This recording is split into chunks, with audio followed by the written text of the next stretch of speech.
Hi అండి, welcome to my channel. ఈరోజు మోరంగడ్డలు అనగా చిలుగడ దుంపలు ఎలా ఉడకబెట్టాలో నా పద్ధతిలో చూపిస్తాను. ముందుగా ఈ మోరంగడ్డలు చక్కగా బాగా కడగాలండి. వాటర్తోని కడిగేసి చిన్న చిన్న పీసెస్, అంటే మరీ చిన్నగా కాకుండా మీడియం సైజులో ఇలా పీసెస్ కట్ చేసుకొని ఉడకబెట్టుకోవాలండి. చాలా సింపుల్ ఇది ఉడకబెట్టడము. కొన్ని వాటర్ వేయాలి, ఇంకా ఆయిల్ వేయాలి, అంతే. మొత్తం వాటర్ వేయొద్దండి. ఇప్పుడు చూడండి ఆయిల్తో ఎలా ఉడకబెడతాను. స్టవ్ ఆన్ చేయాలి, మీడియం పెట్టాలి, మంట పెట్టి కొన్ని వాటర్ పోయాలండి. కొన్ని, ఎక్కువ కాదు, ఒక టీ గ్లాస్ వాటర్ పోయాలి. తర్వాత ఆయిల్ వేయాలి, ఒక పావు ఆయిల్ ఇట్లా రౌండ్గా తిప్పేసి కొంచెం ఆయిల్ వేసి, తర్వాత మీ దగ్గర ఇలాంటి ప్లేట్ ఒకటి ఉండాలండి. వాటర్ దీంట్లో పోయాలి, ఒక గ్లాస్ వాటర్ పోయాలి దీంట్లో. కొన్ని, ఒక గ్లాస్. ఈ పైన వాటర్ ఎందుకు పోయాలంటే ఈ గిన్నెలో వేసినవి మాడకుండా ఈ పైన వాటర్ పోస్తే కింద మాడవన్నమాట. 5 మినిట్స్కి చూడాలన్నమాట. 5 మినిట్స్ అయింది. ఈ మూత ఇట్లా తీసేసి పక్కన పెట్టాలి. పెట్టి దీన్ని ఇలా టాస్ చేయాలండి, కిందికి మీదకి. ఇలా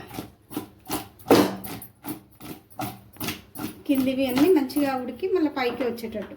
తర్వాత మళ్ళీ ఈ మూత పెట్టాలి. ఇంకొక 5 మినిట్స్, ఈజీగా ఒక 10 మినిట్స్లో ఉడికిపోతాయి. 5 మినిట్స్ అయింది. మళ్ళీ మూత తీసేసి మళ్ళీ ఒకసారి టాస్ చేయాలండి.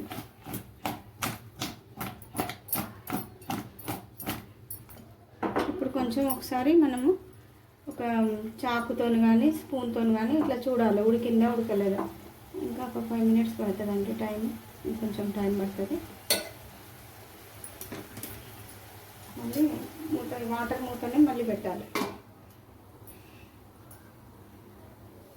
ఇప్పుడు చూద్దాం, ఆల్మోస్ట్ ఉడికిపోయినాయి. ఇలా మెత్తగా అయిపోతుందండి. ఒకసారి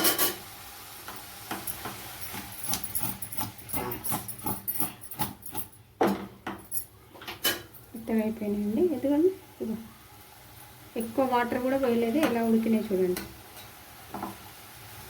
ఒక్కటి కూడా మాడదు. స్టవ్ క్లోజ్ చేయాలండి. 5 మినిట్స్ అయినాక తినొచ్చు. ఇలా ప్లేట్లోకి తీసుకోవాలండి. ఇక ఉడికినాయండి ఇవి. ఇప్పుడు దీని పొట్టు తీసుకొని తినడమే రెడీగా. వెరీ టేస్టీ అండ్ హెల్త్కి కూడా బాగుంటుందండి. చూసారుగా, tasty healthy evening snack, easy recipe అండి ఇది. మీరు కూడా ఇంట్లో ట్రై చేసి టేస్ట్ చేసి కామెంట్ రూపంలో చెప్పండి. Thanks for watching.